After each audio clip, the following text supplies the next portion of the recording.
ETF index mutual funds నేర్చుకుని stock మార్కెట్లో రాణించాలనుకుంటున్నారా? వెంటనే ఈ నెంబర్కి కాల్ చేయండి.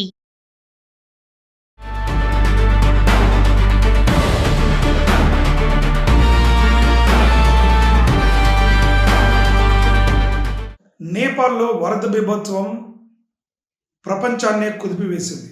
నేపాల్ పౌరులతో పాటు ప్రపంచంలోని టూరిస్టులుగా వచ్చే వివిధ ప్రాంతాల నుంచి వచ్చినటువంటి వారు కూడా ఈ వరదల్లో చిక్కుని మృతి వార్త పడ్డట్టుగా అధికారిక లెక్కల ద్వారా తెలుస్తూ ఉంది.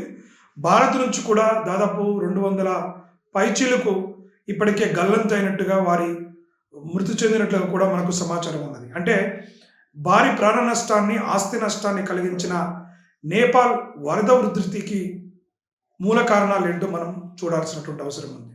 వరదకు ముఖ్యంగా క్లౌడ్ బ్రస్ట్ ఏదైతే ఉందో మేఘావృతమైపోయి వర్షం కుండపోతగా కురవడంతో నేపాల్ అనేటువంటిది చాలా ఎత్తు ప్రాంతంలో ఉండడం, ఎత్తు పల్లాలు ఎక్కువగా ఉంటుంది. వర్షాలు పడ్డప్పుడు ఎత్తు ప్రాంతం నుంచి పల్లపు ప్రాంతానికి కూడా వరద బీభత్సవంగా రావటం సర్వసాధారణంగా జరుగుతుంది. కాబట్టి ఇటువంటి పరిస్థితుల్లోనే ఈ వరద ఉధృతి పెరిగి ఆ ఘోరమైనటువంటి ప్రమాదం జరిగిందని చూడవచ్చు. అంతేకాకుండా మంచు కొండల్లో కూడా మంచు కరిగిపోయి నీటి ఉధృతికి మరింత కారణమైంది. దీన్నే మనము నేపాల్లో glacier lake outburst flood, GLOF అనేటువంటిది చెప్తూ ఉంటాం. అంటే మంచు కరిగి ఏదైతే నీటి ఉధృతికి కారణమవుతుందో దాన్ని నేపాల్లో సాధారణంగా వచ్చేటువంటి వీటిని glacier lake out breast flood అని కూడా మనము అంటూ ఉంటాం.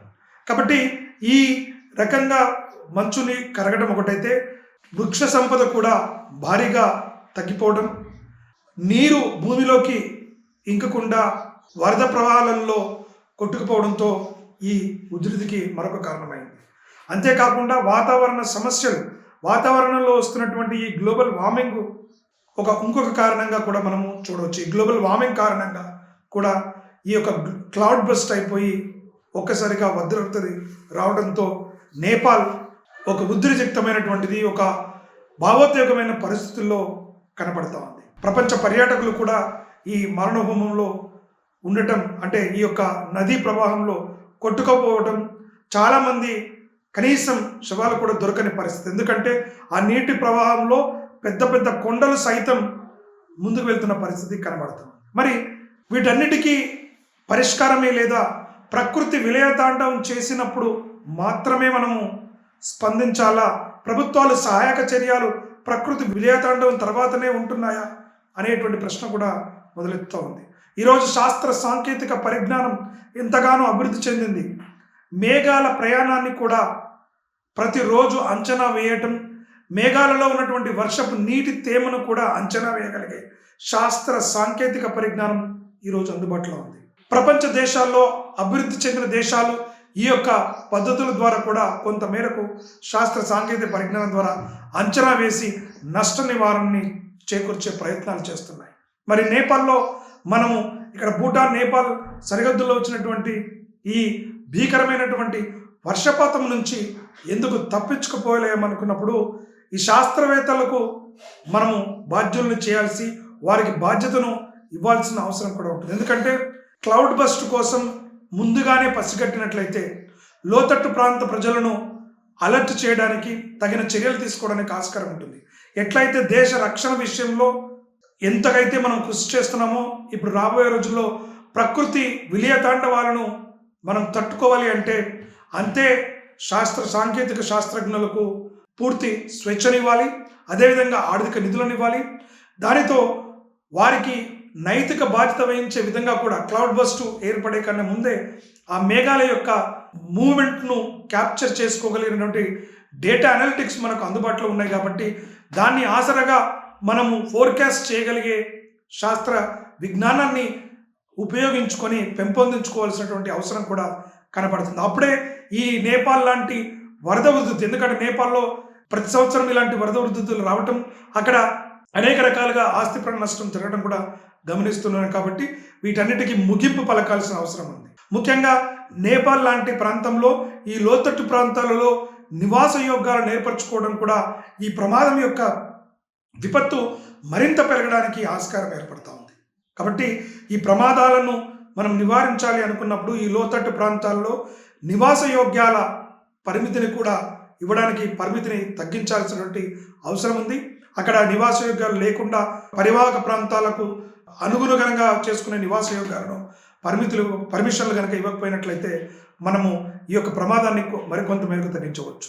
మొత్తానికి ఇవాళ కేవలం ఇది ఒక నేపాల్ సంక్షోభంగానే కాకుండా ప్రపంచ దేశాలన్నీ కూడా ఈ యొక్క మేఘాల కదలికలకు సంబంధించినటువంటి శాస్త్రీయ పరిజ్ఞానాన్ని ఒకరికొకరు అందిపుచ్చుకునే విధంగా ఒక దేశం మరొక దేశానికి సహాయ సహకారాలను ముందస్తుగానే అందించుకునే విధంగా ఏర్పరచుకున్నప్పుడు ఖచ్చితంగా ఇటువంటి ప్రమాదాలను మనం నివారించుకోగలుగుతాం. కాబట్టి ఆ రకంగా అంతర్జాతీయంగా ఒక వేదికను ఏర్పాటు చేసుకొని ఈ క్లౌడ్ బస్ట్ లాంటివి కేవలం మనము నష్టం జరిగిన తర్వాత సహాయ చర్యలుగా వివిధ దేశాలు ఆర్థిక సహాయాన్ని, నిత్యావసర వస్తువుల సహాయాన్ని లేదా వైద్య సహాయాన్ని అందించడమే కాకుండా ముప్పు వాటిల్లే కన్నా ముందే మనం వాటిని పసగట్టగలిగితే, వాటికి అనుగుణంగా చర్యలు తీసుకోగలిగినట్లయితే నష్టాన్ని తగ్గించుకోగలుగుతాము. అదేవిధంగా ఈ యొక్క తాకిడుల వల్ల పర్యావరణం జరుగుతున్నటువంటి మార్పులను కూడా కొంత మేరకు మనం పునరుద్ధరించుకునే అవకాశం ఉంటుంది. కాబట్టి వీటిని తీసుకోవాలి. అదేవిధంగా చైనాలో కూడా ఇవాళ భారీ ఎత్తున బ్రహ్మపుత్ర నది పైన ఒక ప్రాజెక్టులు కడుతూ ఉండడం, ఇక్కడ లోతట్టు ప్రాంతానికి వరదల రూపంలో రావడానికి కూడా ఆస్కారం ఉంటుంది. కాబట్టి మనము దేశ సరిహద్దుల నేపథ్యంలో చైనా లాంటి దేశం అక్కడ డ్యామును కట్టడం సేఫ్ కాకపోయినప్పుడు వారి అవసరాల నిమిత్తం వారు ఏర్పరచుకుంటున్నటువంటి డ్యామును కూడా మనము లోతట్టు ప్రాంతంలో ఏ విధంగా వారు తట్టుకోగలుగుతారు, ఎప్పుడైనా ప్రకృతి వైపరీత్యాలు సంభవించినప్పుడు అనేటువంటి వాటిలో చైనా కూడా మరింత ముందుకు రావాల్సిన అవసరం ఉంది. తదనుగుణంగా చైనా, నేపాల్, భూటాన్ దేశాలతో కలిసి దీనికి ఒక మంచి ముగింపు పలకాలి. రాబోయే రోజుల్లో ఇటువంటి ప్రమాదాలను నివారించి నేపాల్ ఆర్థిక వ్యవస్థతో పాటు ప్రపంచ పర్యాటకులకు వెళ్ళేటువంటి వారికి కూడా నష్టం లేకుండా చూసుకునే విధంగా చర్యలు తీసుకోవాల్సిన అవసరం అయితే కనబడతా ఉంది. నమస్తే.